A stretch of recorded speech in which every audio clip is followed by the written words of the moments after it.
Quand on se réfère à Wikipédia ou d'autres sources internet, on peut lire que le spiritisme est considéré comme une superstition, comme une science occulte ou même comme une doctrine.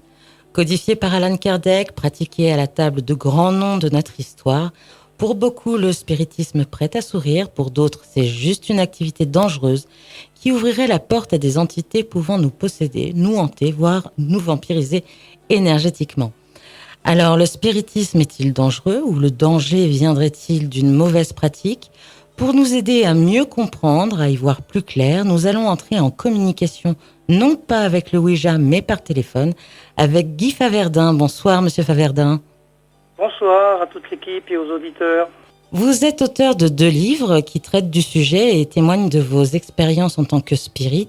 Alors le premier, c'est Ils ont tant de belles choses à nous dire. Et le second, le spiritisme et ses messages d'amour, expériences vécues. On pourra en parler tout à l'heure? Oui, pas de souci. Ça, c'est gentil.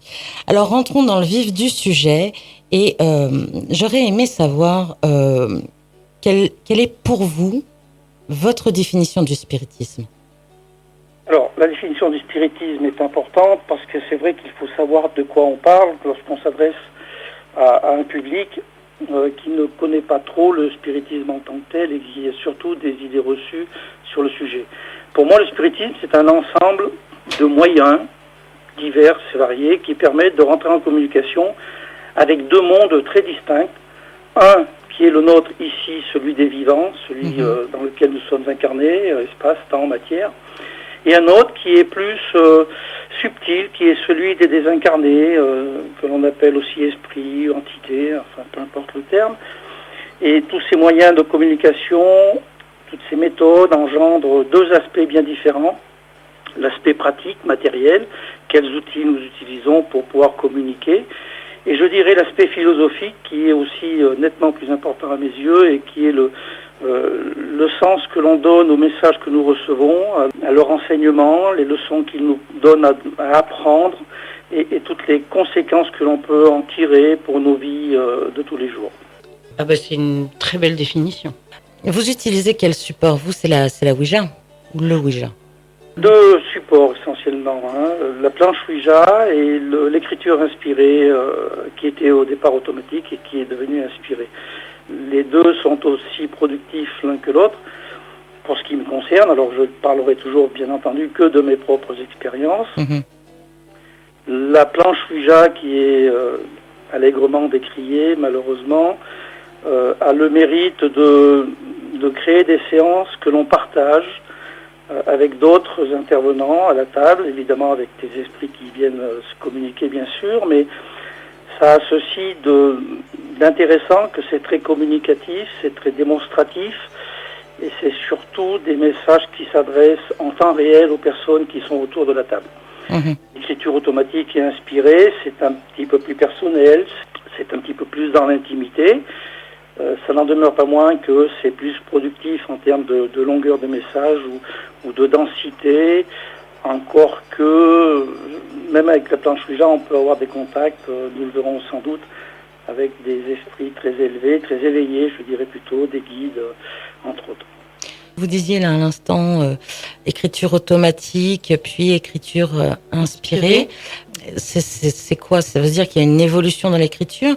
L'écriture automatique étant quand même une communication. Enfin, les 2 sont de la communication avec l'au-delà. Oui, tout à fait. Je vais encore une fois préciser que je parle de mon expérience parce que je sais que des gens qui communiquent par écriture automatique n'ont pas forcément ce même chemin, ce même parcours que le mien. Il se trouve que les circonstances de la vie ont fait que j'ai été confronté à une expérience d'écriture automatique qui a fonctionné. Nous étions en groupe. Quand je dis fonctionner, c'est-à-dire que j'ai senti, comme nous l'avait indiqué le moniteur, ma main bouger et donner des dessins. Donc je me suis attelé un petit peu à la tâche, non pas très intensément, mais au bout de quelques temps et de façon régulière.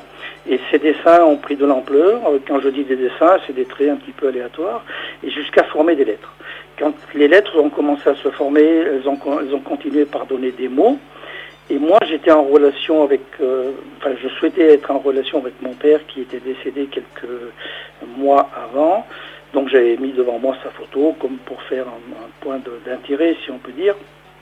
Et puis j'ai réussi à poser des questions et à obtenir des réponses. Mais là j'étais en écriture automatique, c'est-à-dire que la main est portée par l'énergie qui vient de l'au-delà et que l'on donne également et que l'on met aussi à disposition. C'est peut-être un peu compliqué à comprendre, mais là l'énergie sert à faire bouger la main. Donc c'est de l'écriture automatique, on obtient des messages, mais l'écriture ne dépend pas de moi, elle dépend de la personne qui s'exprime. Quand je dis la personne, je parle de l'esprit.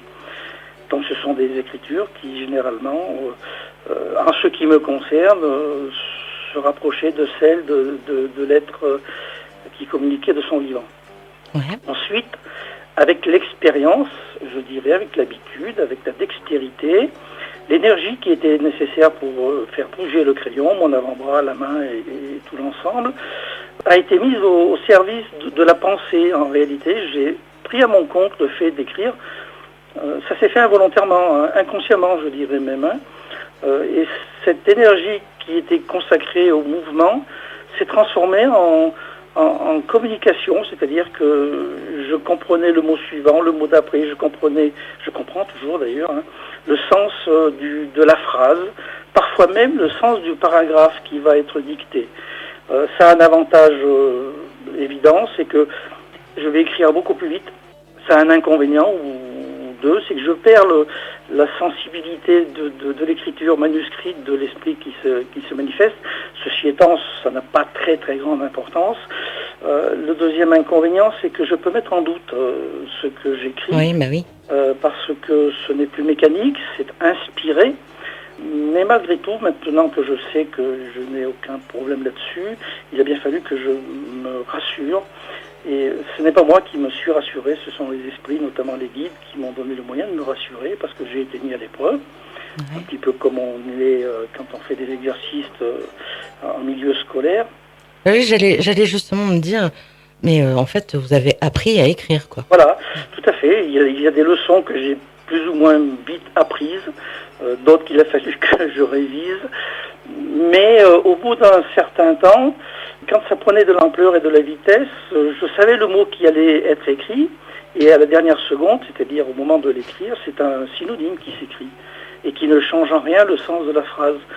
Alors une fois, deux fois, trois fois, comme je dis, ça peut être mon mental, mais moi je n'ai pas de culture littéraire particulière, je suis plutôt quelqu'un de très technique en fait. Et donc, au bout d'un certain temps, il était évident que ce n'était pas moi qui modifiais les mots que j'employais, qui étaient écrits, alors que le sens était toujours le même que celui que j'avais ressenti. Donc, il arrive un moment où, à force de poser le doute pour se demander si c'est bien nous qui recevons et c'est pas notre mental qui écrit, il arrive un moment où on arrête de douter parce qu'on perd son temps, on passe à travers le message en fait. Et maintenant je sais de façon certaine que je me laisse inspirer. C'est vraiment le mot qui convient, inspirer. D'accord. Vous en êtes venu comment à pratiquer, enfin même à communiquer en fait avec l'autre côté? Paradoxalement, je ne l'ai pas demandé. Ah.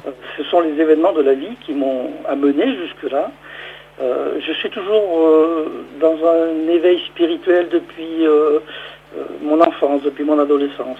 Des événements que beaucoup de gens connaissent en étant jeunes, des conflits de génération, des dépressions, etc. Mais j'avais toujours cette arrière-pensée qui me disait que l'esprit était supérieur à la matière, que c'est l'esprit qui dominait, qu'il y avait quelque chose que l'on peut appeler l'âme, qui précédait l'incarnation et qui lui survivait. Donc ça, c'est un état d'esprit.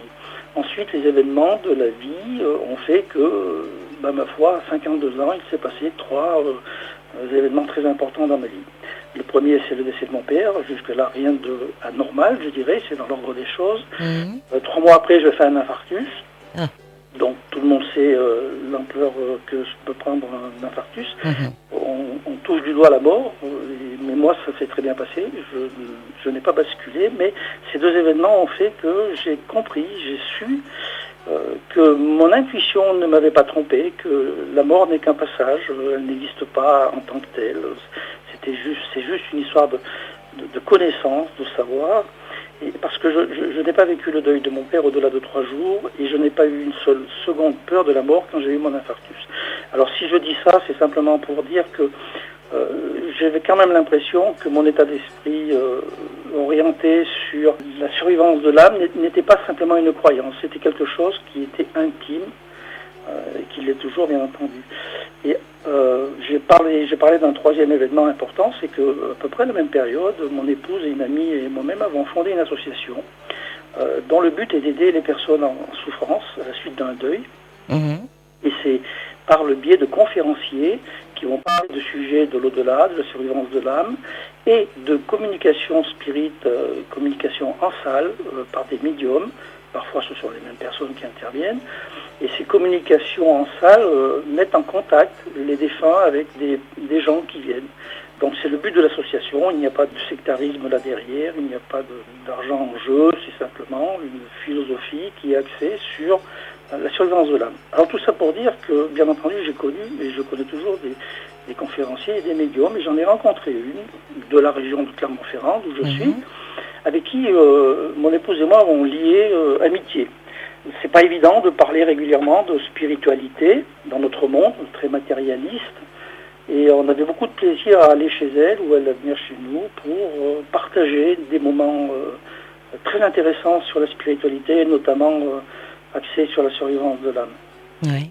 Jusqu'au jour où cette médium, Sylvie Chevalarias, nous a proposé de faire tourner un guéridon. Bon, c'est comme ça que vous avez commencé en fait. Et oui, voilà, on a commencé. Et ça, c'était en 2011. C'était pas demandé particulièrement, mais bon, on a dit oui, évidemment. Je me suis même chargé de l'acheter, pour vous dire, c'était vraiment de l'improviser. Et puis, l'expérience a très bien fonctionné. Le guéridon s'est mis à frapper, il s'est levé, il a tourné, on a éclaté de rire tellement c'était joyeux. Les messages que nous recevions étaient simples, mais très éloquents. Et puis, quand la séance a été terminée, Sylvie nous a dit, bon, la prochaine fois, on va peut-être passer à un petit peu plus pratique, et on a essayé le principe du Ouija. Donc, c'était quelques semaines après. Enfin, il n'y avait pas vraiment d'attente particulière de notre côté. Le principe du Ouija, vous prenez des lettres de Scrabble, et puis vous les mettez en rond, et puis un verre au milieu, et puis voilà. Hein. Et comme ça a fonctionné, on a basculé sur l'achat d'une planche Ouija, et on s'est mis à se rencontrer très régulièrement, 1 à 2 fois par mois, mais pas plus. Il ne faut pas qu'il y ait d'addiction, je le pense. Et on a commencé à avoir des communications personnelles, c'est-à-dire avec des défunts que nous connaissions, le compagnon de Sylvie elle-même, mon épouse et moi. Et on avait chacun nos messages régulièrement. Et puis un jour est arrivé un guide parmi d'autres, parce qu'on en avait eu d'autres qui étaient de passage, mais on en a un qui s'est présenté comme étant celui avec qui nous allions communiquer régulièrement à partir de ce moment-là, et c'est ce qui s'est passé.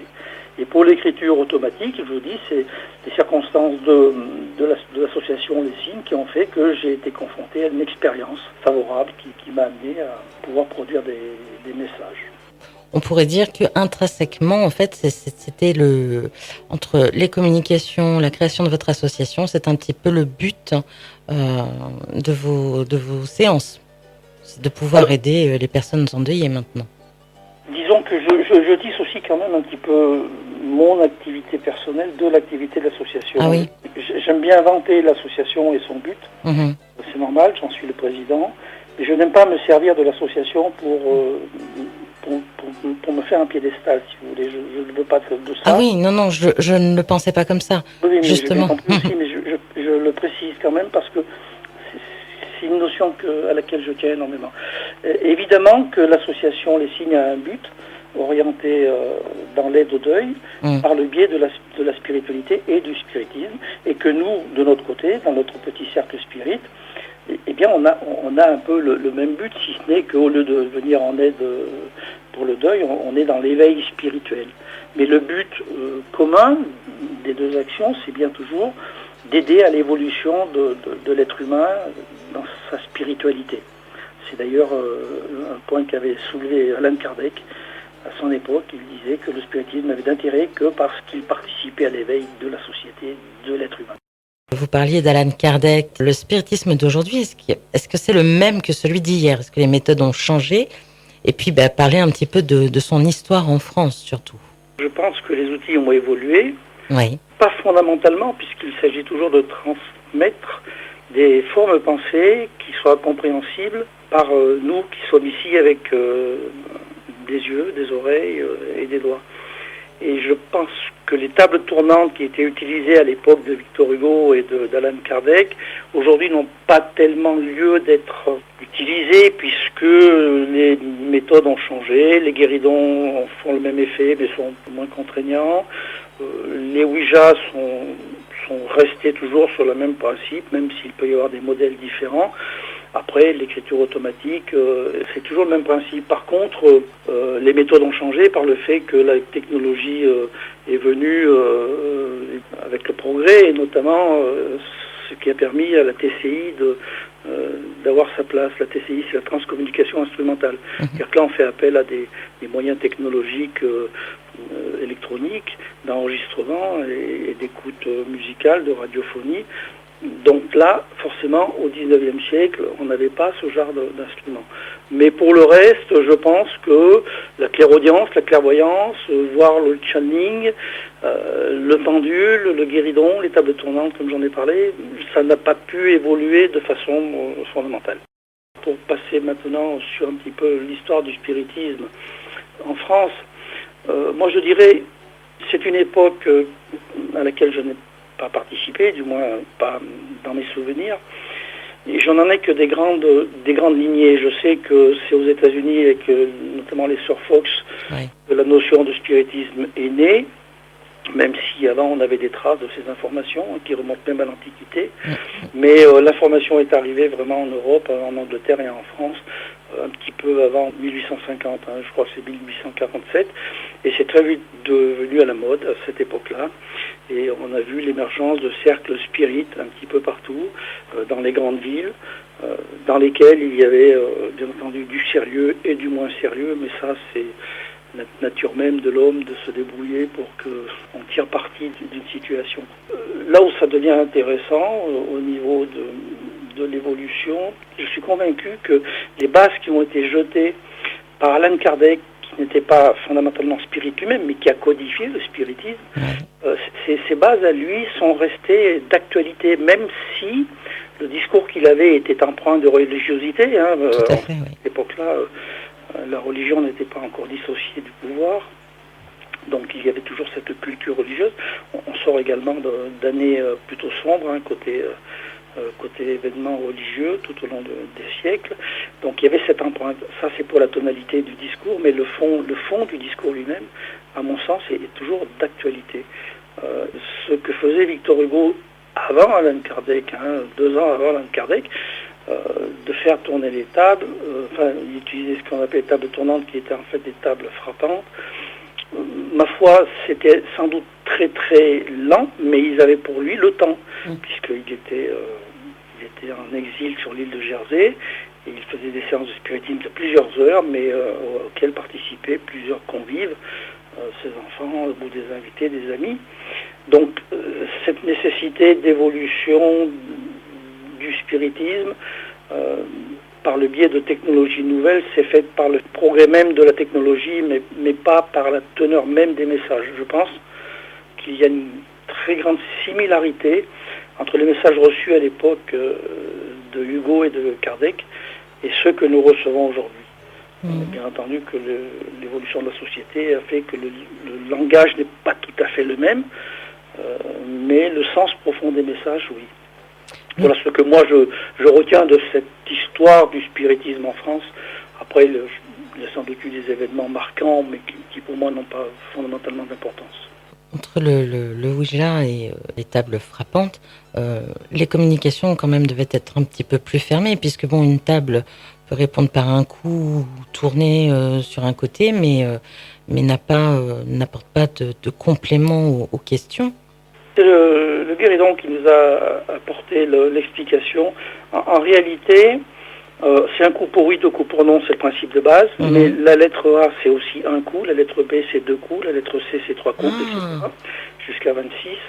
Et avec notre pratique, nous anticipons, avec le Ouija, nous anticipons le mot. C'est-à-dire que lorsque les 2 ou 3 premières lettres sont manifestées, on peut très bien comprendre le mot qui va venir et le proposer.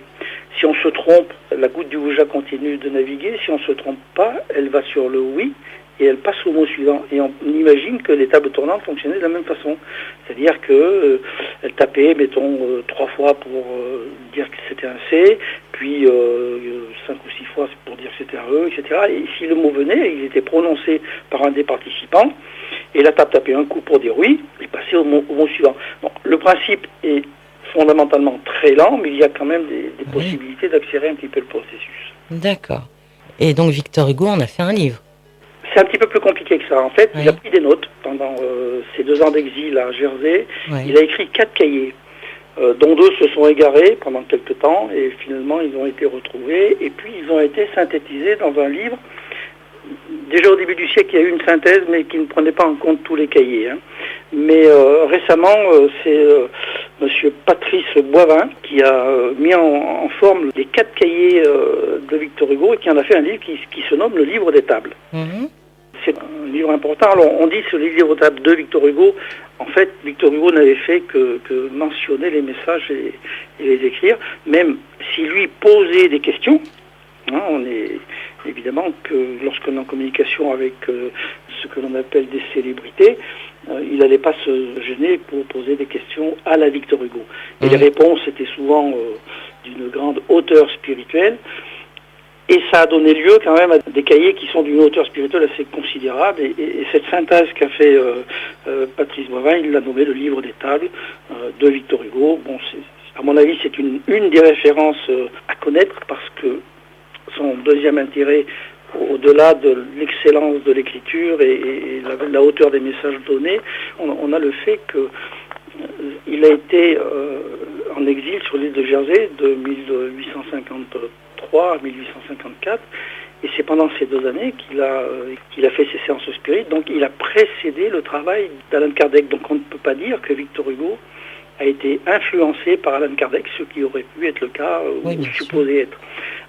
L'intérêt de ces livres était tel qu'il a souhaité lui-même qu'ils ne soient pas publiés, en parlant des cahiers, avant sa mort. Parce qu'on connaît Victor Hugo sous l'aspect de la personne littéraire, mais on le connaît un peu moins pour son action politique, pourtant considérable, et le fait qu'il soit enclin au spiritisme, pour lui, pouvait considérer un obstacle à sa crédibilité, aussi bien littéraire que politique. Donc il a souhaité que ce ne soit pas trop éventé, parce que ses opposants s'en seraient servis pour le démonter, pour le démolir.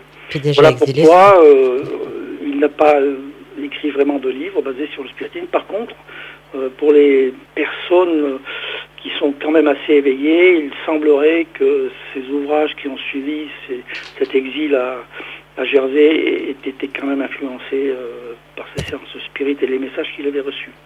Voilà, pour moi, les références sur lesquelles je m'appuie quand je parle de spiritisme. Moi, déjà, j'ai pris note. Le livre des tables de Victor Hugo. J'aimerais qu'on rentre un petit peu plus dans le vif du sujet, on y est déjà bien. Je voudrais qu'on parle un peu protocole. Je voulais savoir si vous en aviez mis en place pour vos séances, savoir si vous aviez besoin de protection, parce que beaucoup disent que il y a des dangers à pratiquer. Beaucoup ont des croyances et des peurs de communiquer avec ce qu'ils ne peuvent pas voir ni contrôler. Alors oui, évidemment, on rentre là dans le sujet principal de tous ceux qui touchent au spiritisme pour la première fois ou qui en entendent parler pour la première fois. Évidemment, autour du spiritisme, il y a moult légendes, superstitions, croyances qui sont le fruit des philosophies plutôt religieuses et puis de la peur que tout cela a généré. Et c'est vrai qu'avec toutes ces croyances, on imagine qu'il faut se protéger par des artifices matériels parce que sinon on se fait envahir, etc. Écoutez, moi je suis spirit depuis maintenant 9 ans. Donc je parle vraiment en connaissance de cause en ce qui me concerne. J'ai commencé à mettre en place des protocoles avec Sylvie, son compagnon et mon épouse, tout au début, parce que comme tout le monde, on n'avait pas pratiqué, donc on ne connaissait pas, donc on avait mis la photo du Christ, ou peut-être une statuette de la Vierge, enfin peut-être une fois aussi du sel autour de la table, enfin on faisait brûler de l'encens. Je me souviens plus très bien, mais Au fil des séances, on s'est très vite aperçu que ça ne servait à rien. En fait, on s'est rapproché de l'enseignement qu'a codifié Allan Kardec, qui en parle très très clairement, notamment dans Le ciel et l'enfer, son 3e livre, où il précise bien que tout ça n'est que superstition et totalement inefficace au vu des esprits qui nous contactent, puisque eux ne sont pas influencés par la matière, ils sont en dehors de la matière.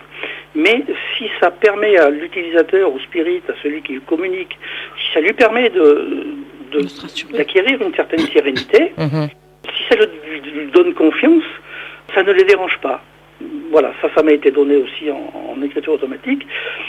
Après tout, pourquoi pas? C'est simplement pour eux, c'est inutile, mais ça peut l'être pour celui qui pratique. Alors pour ce qui me concerne, aujourd'hui, nous n'avons absolument aucun protocole, que ce soit en écriture automatique ou en Ouija. La condition à respecter, c'est d'être en paix avec sa conscience, c'est d'être inspiré par, je dirais, plutôt l'amour que l'intérêt, c'est d'être honnête avec soi-même et avec les esprits que nous allons recevoir, avec respect, avec bienveillance, avec compassion. Et la protection, elle est là et uniquement là. Le plus grand ennemi du spirit, c'est lui-même. C'est l'expérience que nous en avons. Et lorsque nous avons accueilli des êtres, des esprits en demande, en errance, dans le doute ou dans la crainte, dans la peur, c'est arrivé, jamais on les a refoulés, on les a toujours aidés spirituellement. On faisait ce que l'on appelle des prières, pour ceux qui utilisent ce mot, des pensées pour les aider, et tout s'est toujours très bien passé. Donc le protocole le plus simple que nous pouvons utiliser aujourd'hui autour d'une planche Ouija, c'est de nous tenir par la main, de créer un cercle de pensées pendant 1 minute ou 2, où chacun va chercher à élever ses pensées, à demander, à rencontrer ou à avoir une communication avec un être qu'il a aimé, qu'il aime, qui est disparu, avec un guide, pourquoi pas, s'il n'a pas de deuil très récent. Mais ça va être tout simplement de se mettre en condition pour non pas imposer une exigence, mais accueillir ce qui vient. Et là, on est servi sur un plateau d'argent. Voilà comment je conçois les protocoles, comment je les vis. Et je dirais même qu'en parlant de ça, j'ai parlé tout simplement des précautions. Je n'ai pas parlé de protection, parce que je n'ai pas besoin de protection. Protection veut dire que j'ai peur de quelque chose. Je n'ai pas peur de quoi que ce soit, je n'ai jamais eu peur, je n'ai pas besoin de me protéger. Je suis dans une intention pour laquelle je sais que je vais avoir un retour équivalent à la vibration que j'aimais. Oui, ça paraît logique. Annie a une question. Oui, bonsoir Monsieur Faverdin.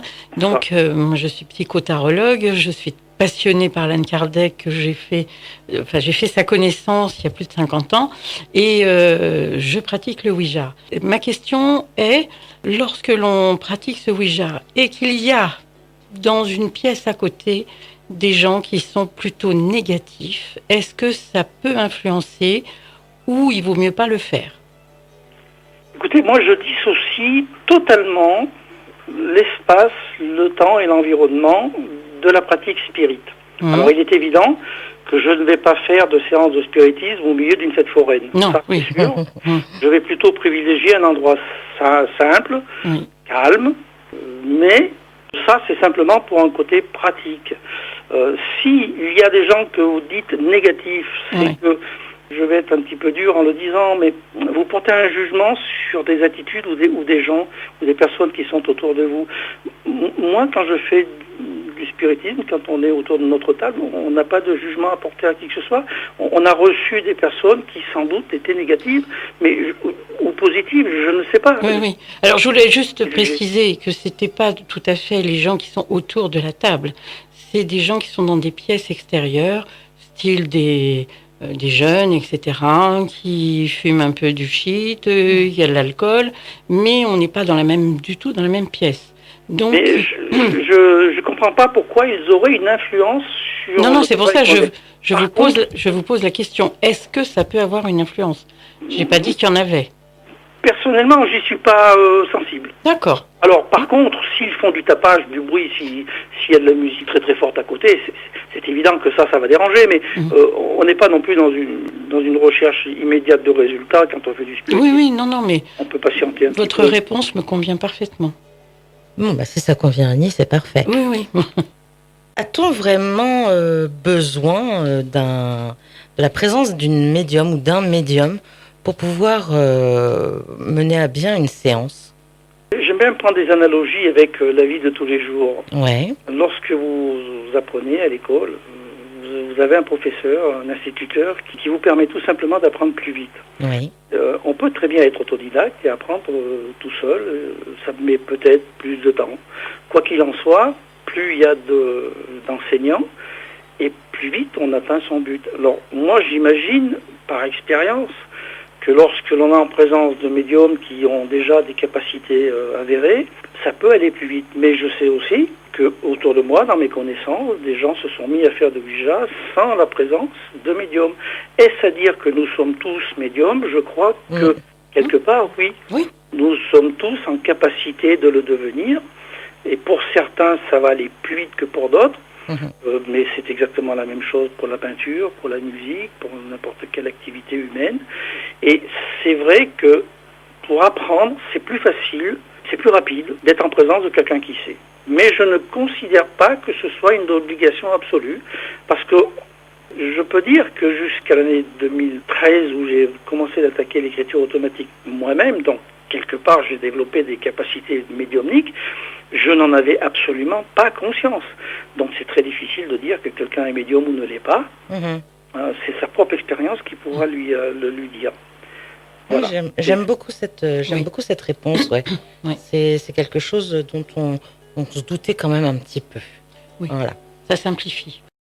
Alors, on en avait discuté quand on s'était eu au téléphone, et je voulais savoir ce que vous aviez pensé des infos que Nico et Julie, donc de l'équipe de chercheurs Spirit Experience, moi que j'apprécie beaucoup, effectivement, parce qu'ils font des séances de spiritisme, et ils ont des infos, je trouve, très constructives dans le fonctionnement, en fait.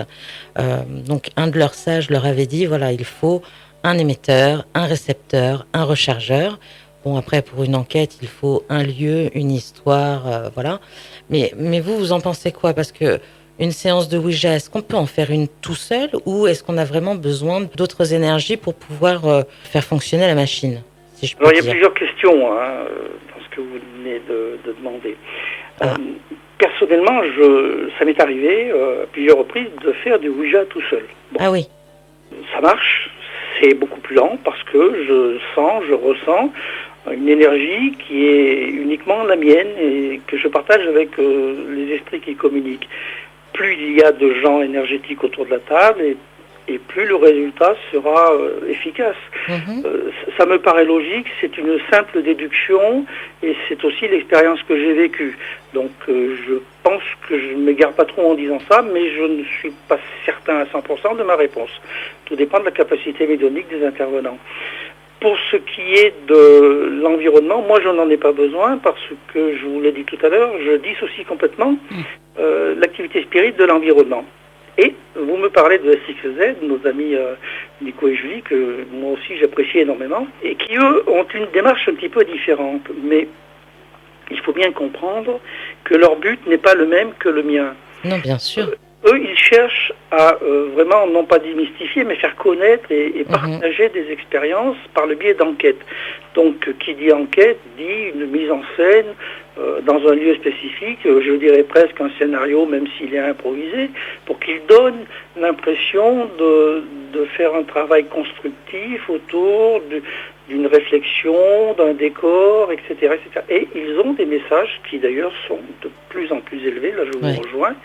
La profondeur des messages qu'ils reçoivent est de plus en plus appréciable. J'ai noté leur évolution, même si je me dispenserais bien de les juger. Les questions qu'ils posent aujourd'hui sont d'un intérêt universel, ce qui était différent à leur début, mais il en va exactement de même pour moi. Par contre, eux, ils s'attachent à mettre un scénario autour, c'est-à-dire un château, un hôpital. Ah oui, là, bien sûr, ça c'est pour... Ils créent un environnement pour que ce soit vendable, tout simplement. J'en ai discuté avec eux. Ils ont essayé de communiquer sans fioriture, je dirais, entre guillemets. Personne n'écoute, personne ne regarde. Les gens veulent du spectaculaire. Oui, bien Alors sûr. ils le font, mais ils le font très modérément. Ils le font juste ce qu'il faut pour attirer l'intérêt des auditeurs et des gens qui les suivent. Donc c'est très habilement mené. Et la conséquence de ça, c'est que leur communication spirit est liée dans l'esprit des gens qui regardent et qui écoutent, est liée à l'environnement. Il se trouve que dans leur communication, ils retrouvent des entités, des êtres qui ont déjà communiqué ailleurs, donc qui eux ne sont Oui. pas liés à l'environnement. Donc on retombe un petit peu sur ma philosophie, ou du moins celle que je défends. Mais pour beaucoup des communicants, il y a une liaison entre l'endroit où ils sont, notamment l'hôpital psychiatrique entre autres, et les communications qu'ils reçoivent. Il y a une liaison qui est faite volontairement et ça leur permet de pouvoir diffuser leurs séances de spiritisme ou leurs recherches paranormales. Donc je n'irai surtout pas les critiquer, j'adore ces gens-là. Ils sont merveilleux parce que par leur technique, ils sont beaucoup plus efficaces que ceux qui font du rentre-dedans, du spectaculaire et du je vais avoir peur. Oui, Donc, non, eux, ils sont vraiment dans la modération, dans l'explication. Ils cherchent à comprendre, et ça c'est fondamental. Oui. Ils n'imposent rien, ils n'exigent pas. Ils se mettent à la disposition des communicants et ils sont toujours dans le respect et l'accueil. Oui. Et je les admire pour ça parce que très peu de chercheurs spirites, des chasseurs de fantômes sont dans cette dynamique-là. Non, tout à fait, je vous rejoins là-dessus. Non, je mettais vraiment le point. Alors oui, effectivement, il y a une mise en scène, mais je trouve justement assez bluffant et même respectable de voir les résultats qu'ils peuvent avoir justement pendant leurs enquêtes et ces communications qui sont d'un niveau, quoi. Moi, j'ai l'habitude de regarder certaines équipes et bon, à part démon, je vais te tuer ou autre, enfin bon, voilà, des choses tellement... Bas de bref, gamme, bas oui, de gamme. voilà, bas de gamme, exactement, merci Annie. Alors que non, justement, je trouve que eux réussissent à avoir des informations qui, pour certains spirites ou jeunes spirites, n'avaient pas eu. Voilà. Je suis tout à fait d'accord avec eux et je suis même convaincu que plus ça va aller et plus les informations seront d'ordre spirituel et universel. Et ça, c'est top. Au début, on posait des questions. Je me souviens de leur première patte de questions qu'ils posaient il y a longtemps.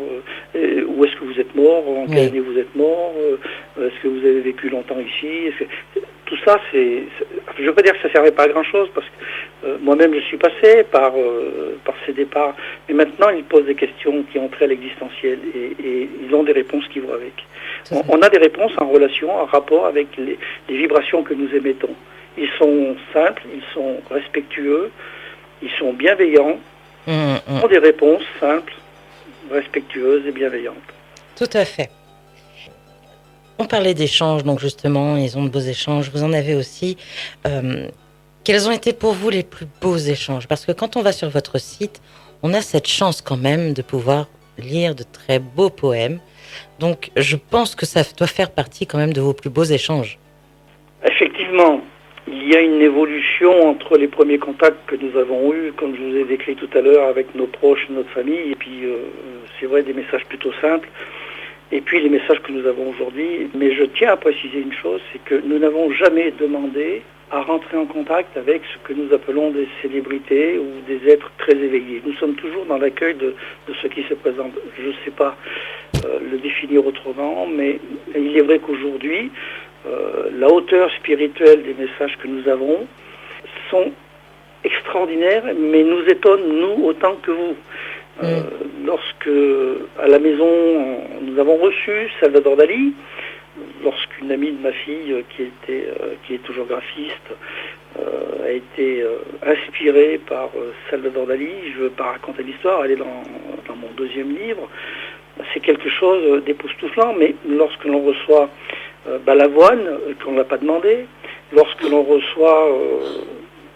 Annie est jalouse. On a reçu il y a longtemps par Johnny Hallyday, c'est encore un autre niveau. Alors lorsque nous recevons Victor Hugo, alors là je veux dire, on est comme tout le monde, on est dans la sensibilité, dans l'émotion. Et lorsque l'on reçoit Jean de La Fontaine, c'est encore autre chose. Mais en plus, lorsque Jean de La Fontaine nous dicte avec une goutte de Ouija, des fables inédites qui sont d'une beauté renversante, avec une spiritualité, une morale spirituelle. Je ne peux que rester comme vous, dans l'étonnement, dans la satisfaction d'avoir travaillé pour y arriver, mais je reste toujours très étonné et nous sommes toujours très émus lorsque nous recevons des gens qui nous donnent, au-delà de leur nom, des informations, des connexions, des communications de très haute teneur spirituelle. Vous me demandez quelle est ma préférence. Écoutez, je ne peux pas parler de préférence. Je dis simplement que je suis au service de l'au-delà, que si l'au-delà, par le biais de célébrités ou autres esprits, trouve intéressant, nécessaire, peut-être utile de nous informer, de nous donner des informations ou des leçons de vie ou des enseignements, c'est peut-être parce que nous savons ou je sais les partager d'une façon simple et qu'ils trouvent un intérêt à le faire. Voilà. Je ne peux pas, derrière, poser une préférence par rapport aux esprits qui communiquent. Écoutez, je le conçois tout à fait et j'aimerais que vous puissiez nous donner des informations où pouvoir trouver vos livres, auxquels j'aurais vraiment voulu pouvoir en parler, votre site internet, le nom de l'association également. Alors l'association dont je m'occupe avec mon épouse, c'est l'association Les Signes à Clermont-Ferrand, mais nous sommes en réseau de 120, 130 associations tout autour de la France. Pour ma part, donc, oui, j'ai écrit 2 livres parce que je ne pouvais pas me dispenser de le faire. J'étais torturé par un dilemme incroyable, c'est que nous recevions des messages toujours plus beaux de nos guides et je ne supportais pas de les garder dans un tiroir, à être 4 à les connaître. Donc il a bien fallu les publier. Je n'ai aucune prétention littéraire, je ne suis pas écrivain, je me suis débrouillé, mais ils m'ont bien aidé pour le faire. Mais je voudrais aussi parler de, si on peut, donc comme je l'ai dit tout à l'heure, de Victor Hugo, le livre des tables, et puis d'Alan Kardec, qui sont des références, mais on a aussi quelques auteurs aujourd'hui qui parlent de spiritisme, qui osent en parler librement. Je pense notamment à Christian Cambrois, qui est quelqu'un de Rouen, donc pas très loin de chez vous, et qui a notamment écrit un livre, bon, je l'ai connu grâce à ce livre, Communiquer avec vos proches disparus, et lui il va parler de spiritisme un petit peu différent, puisqu'il utilise un pendule et puis un cercle de lettres, et il associe un petit peu la technique Ouija et la technique pendule pour obtenir des messages de son guide depuis 25 ans. Donc c'est aussi une technique, et il explique très très bien dans quelles conditions il a pu réaliser cette communication avec d'abord son père, puis après son guide. Voilà, je ne sais pas si j'ai répondu à toutes vos questions. Vous avez répondu à toutes nos questions et je vous remercie profondément. Nous avons passé un moment très agréable en votre compagnie. Je ne peux qu'inviter les gens à aller rechercher vos livres que j'ai vus. Je ne fais pas de pub, en plus j'aime pas trop forcément Amazon, mais en tout cas on peut les trouver sur Amazon. Donc, alors, je veux préciser, j'ai commencé par Amazon parce que je n'ai pas de connaissances littéraires, donc je n'avais aucun moyen de me faire publier. Amazon, c'est une méthode pratique et facile, je dirais, entre guillemets. Mais aujourd'hui, mon premier livre est publié aux éditions de la Châtaigneraie, dans le Cantal, donc je suis maintenant passé par un éditeur local, et mon deuxième livre est publié chez Bouquelis. Donc vous les trouvez aussi sur Amazon, mais vous les trouvez aussi en librairie par des éditeurs français. Voilà, j'ai essayé de faire du mieux que j'ai pu quand j'ai commencé à comprendre un petit peu comment fonctionnait l'édition, ce qui n'est pas simple. Et pour ce qui est de mon site, effectivement, dans l'onglet Ouija, vous trouverez des tas d'informations sur nos séances de spiritisme que j'ai essayé pour quelques-unes d'entre elles, pas toutes évidemment, j'en suis à plus de 120 ou 130 séances, donc je n'ai pas tout mis évidemment, mais j'essaie de décrire le processus pour bien montrer que tout n'est pas aussi simple qu'il n'y paraît, qu'il y a aussi parfois des choses inattendues qu'il faut accepter, mais on a aussi des résultats magnifiques, et là vous y trouverez également les fables de La Fontaine. Et puis sur ma page Facebook, Guy Faverdin auteur, il y a l'onglet articles, où vous retrouverez aussi des exemples de communication spirit que nous avons fait ensemble. Bah écoutez, merci beaucoup, Monsieur Faverdin. On vous souhaite une excellente soirée. Encore un énorme merci pour le temps que vous nous avez consacré. Et à très bientôt. C'est moi qui vous remercie. Au revoir à Au tous. revoir. Vous écoutez Principe Actif J'ai jamais rien entendu d'aussi ébouriffant. à Évreux 102.4, dans le sud de l'Eure 95.9 et partout ailleurs sur principeactif.net. Principe Actif, le mix des cultures.